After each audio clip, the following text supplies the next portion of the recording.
Assalamualaikum warahmatullahi wabarakatuh.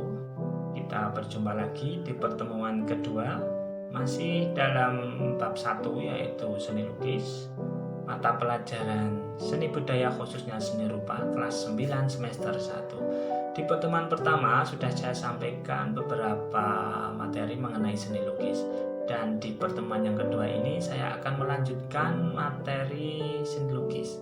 Sebelum saya jauh memaparkan, jadi saya ingin menyampaikan tujuan dari pembelajaran di pertemuan kali ini.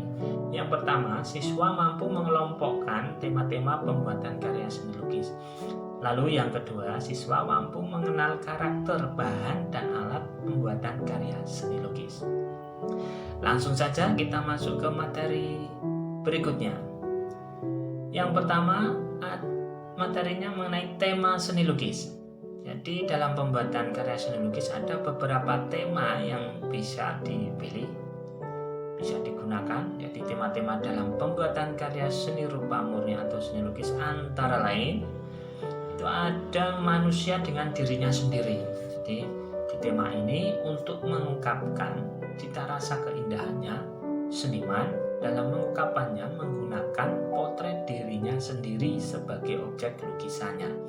Jadi di dalam tema ini si seniman itu menggunakan objek dirinya sendiri untuk digunakan dalam objek lukisannya. Lalu yang kedua ada manusia dengan manusia lain. Jadi dalam tema ini untuk mengungkapkan cita rasa keindahannya, seorang perupa itu menggunakan objek orang-orang yang ada di sekitarnya. Jadi orang-orang yang ada di luar dirinya, di sekitarnya, ini dapat digunakan sebagai tema dalam pembuatan karya lukisannya. Itu kalau seperti itu namanya temanya manusia dengan manusia lain. Lalu yang berikutnya ada manusia dengan alam sekitarnya. Jadi di dalam tema ini untuk mengungkapkan cita rasa keindahan itu menggunakan alam sekitarnya digunakan untuk lukisannya. Jadi dia menggunakan keindahan seperti pemandangan gunung, laut, sawah, hutan, perkampungan, perkotaan, binatang, dan masih banyak lagi. Jadi di dalam tema ini dia lebih menggunakan tema mengenai alam sekitar. Jadi keindahan alam sekitar ini digunakan sebagai objek pembuatan karya seni lukis. Lalu kita ke pelajaran berikutnya, ada tema mengenai manusia dengan alam benda. Jadi di dalam pembuatan karya seni lukis di tema ini dia itu menggunakan objek seperti gelas, ada cangkir, ada kendi, teko, vas bunga, guci, botol, sepatu, lemari, meja, kursi, buah-buahan, bunga, dan lainnya. Jadi dia menggunakan objek-objek yang saya sebutkan tadi itu. Lalu yang berikutnya tema mengenai manusia dengan aktivitasnya. Di dalam pembuatan karya seni lukis di sini dia itu menggunakan aktivitas manusia sehari-hari yang beragam digunakan sebagai objek lukisannya. Di contohnya misalnya aktivitas seperti di pasar, aktivitas berolahraga, mungkin aktivitas di perkotaan, di perjalanan, di keramaian. Aktivitas-aktivitas seperti itu dapat digunakan sebagai tema dalam pembuatan karya seni lukis. Jadi apabila ada objek-objek yang seperti itu temanya itu namanya tema manusia dengan aktivitasnya. Lalu yang terakhir ada tema manusia dengan alam hayat. Nah, di dalam pembuatan karya seni lukis di tema ini dia itu mengandalkan imajinasi atau hayali. Jadi objek yang digunakan itu sesuai dengan hayalnya. Jadi hasil bentuknya ini jauh dari kenyataan, jauh dari real. Artinya bentuk-bentuknya nanti bisa tidak teratur, bentuknya nanti tidak konvensional. Jadi bentuknya nanti ya tidak simetris, pokoknya tidak beraturan. Jadi Jadi hasil karya seni ini sering disebut dengan karya seni gaya surrealis. Nah, kalian bisa lihat di pertemuan yang pertama dulu saya paparkan beberapa gayanya. Nah, di dalam pembuatan tema ini gayanya nanti bisa seperti hasilnya seperti gaya surrealis. Begitu. Nah, kita lanjut ke materi berikutnya, yaitu mengenai alat dan bahan dalam berkarya seni lukis. Untuk membuat karya seni lukis, alangkah baiknya kita memahami terdahulu mengenai alat dan bahan apa saja yang bisa digunakan, yang umum digunakan. Jadi ada beberapa alat dan bahan yang bisa digunakan. Yang pertama itu ada pastel dan krayon. Jadi dua jenis media ini secara fisik bentuknya hampir sama, tapi sifat dan bahannya tidak sama. Ada krayon oil pastel, itu terbuat dari pasta minyak yang dicampur dengan pewarna. Jadi krayon jenis ini memiliki sifat lembut, mudah bercampur, dan sangat baik pada proses mixing. Kemudian lalu ada oil pastel, biasanya terbuat dari lilin atau wax dan minyak. Oil sering dihubungkan dengan warna yang lembut. Kita bisa lihat hasilnya. Ini gambarnya.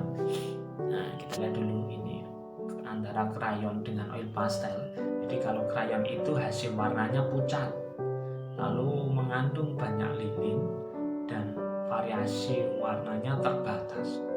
Beda dengan oil pastel. Kalau oil pastel itu hasil warnanya cerah dan cemerlang, lalu sedikit mengandung lilin, jadi unsur lilinnya tidak banyak, lalu variasi warnanya lebih banyak. Nah, ini pilihan warnanya lebih banyak. Itu kelebihannya. Kita bisa lihat hasil goresannya. Kalau kita lihat goresan bahan krayon itu terlihat banyak teksturnya. Ini kalau krayon terlihat banyak teksturnya. Kalau oil pastel dia lebih flat, lebih plakat. Nah, ini sebenarnya selera. Ketika ingin membuat karya yang hasilnya nanti seperti ada teksturnya lebih banyak, kalian alangkah baiknya menggunakan krayon karena karakternya seperti itu. Jadi itu pilihannya, kalian bisa menggunakan krayon. Namun kalau hasilnya nanti terlihat flat atau rata, kalian bisa menggunakan oil pastel. Ini dua perbedaan bahan ini antara krayon dan oil pastel. Kita lanjut ke berikutnya. Itu ada bahan cat atau pewarna. Dalam bahan pewarna dibedakan berdasarkan basis pengencerannya, yaitu ada cat air. Cat air ini berbasis air. Jadi jenis cat air ini ada dua, yaitu watercolor yang bersifat transparan. Kalau watercolor itu sifatnya transparan. Lalu berikutnya ada pastel color bersifat plakat, jadi flat. Kalau ini lihat hasilnya. Ini hasil dari watercolor, warnanya terlihat transparan seperti ini hasilnya. Oke.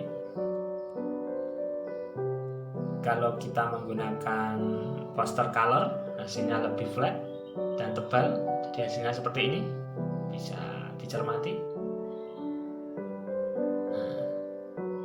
Itu dua perbedaan bahan cat yang berbasis air, itu antara watercolor dan pastel color.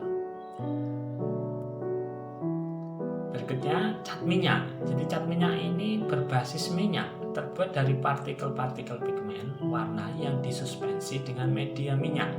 Cat minyak membutuhkan waktu untuk pengeringan. Jadi cat minyak ini lama keringnya. Beda dengan cat air, dia lebih cepat keringnya. Kalau cat minyak ini lebih lama dan baunya juga menyengat. Kemudian bahannya bisa seperti ini. Kalau kalian mau mencari bahan yang berbasis minyak, ini bisa menggunakan merek-merek ini. Ini seperti ini banyak. Nah, dan cat minyak ini lebih baik digunakan untuk membuat, misalnya kalian ingin membuat objek gambar realis yang seperti dengan contoh aslinya, dan realis, itu kalian bisa lebih mudah menggunakan cat minyak. Karena cat minyak itu karakternya dia keringnya lebih lama. Jadi kalau untuk membuat gambar-gambar yang realis, misal gambar objek manusia, wajah manusia atau pemandangan alam, itu lebih mudah menggunakan cat minyak karena keringnya lama. Kalau kering lama itu untuk membuat gradasi itu hasilnya lebih bagus. Lalu yang berikutnya ada cat akrilik. Jadi cat akrilik ini terbuat dari plastik berbasis polietilen yang akan mengeras ketika kering. Nah, ini seperti ini.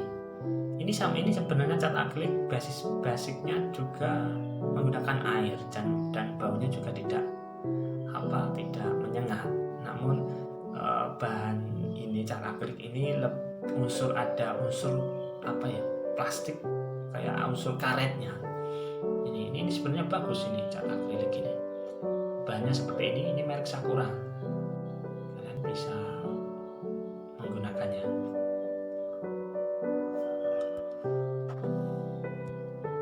Kita lanjut berikutnya.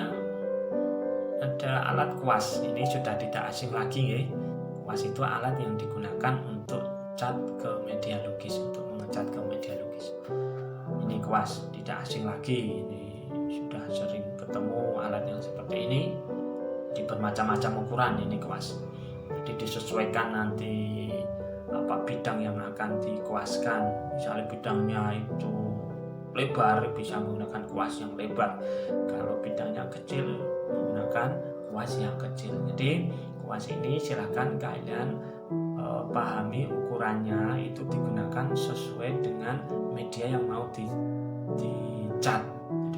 Media bidangnya itu luas, lebar, silahkan kalian menggunakan yang kuas yang besar. Namun kalau medianya itu kecil, silahkan kalian bisa menggunakan kuas yang kecil. Dan sebaliknya, kalau misalnya medianya sedang, kalian bisa mencari ukuran yang sedang itu.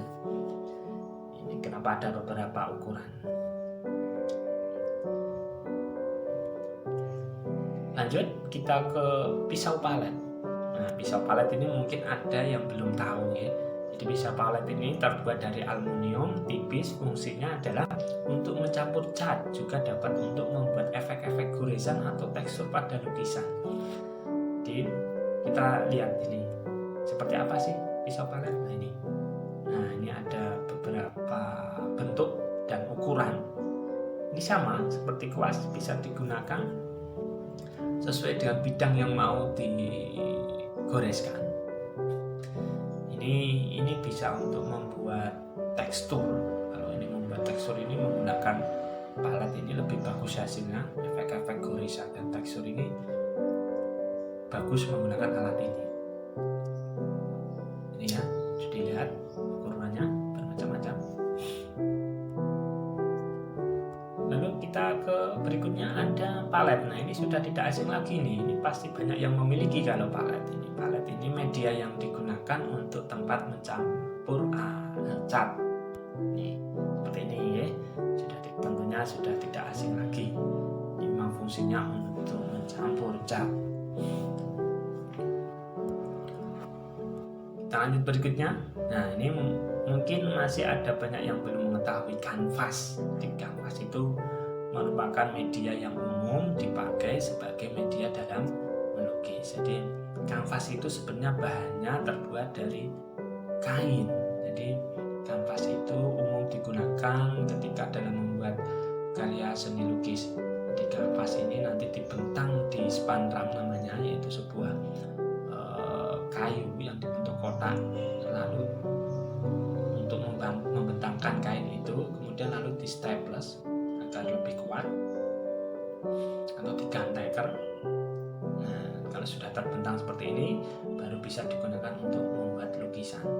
Jadi ini dan umumnya ketika sudah dibentangkan seperti ini, lalu kanvas ini didasari terlebih dahulu.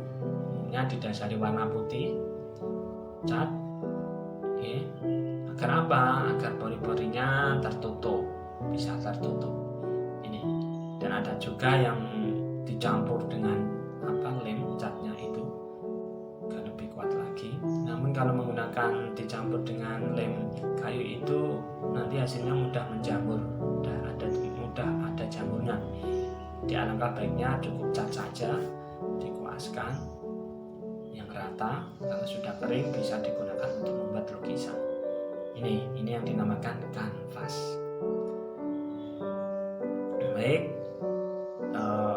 mudah-mudahan dalam pemaparan materi di pertemuan yang kedua ini bisa dipahami dan bisa dimengerti mengenai tema-tema lukisan, kemudian alat dan bahan untuk membuat lukis. Jadi mudah-mudahan kalian bisa memahaminya. Jadi sebelum nanti kita kelanjut di pertemuan yang berikutnya, nanti akan kita mempraktekkan, akan ada tugas untuk praktek membuat karya seni lukis. Sebelum beranjak ke situ, agar kalian lebih memahami alat dan bahan, kemudian karakter alatnya bagaimana, bahannya bagaimana.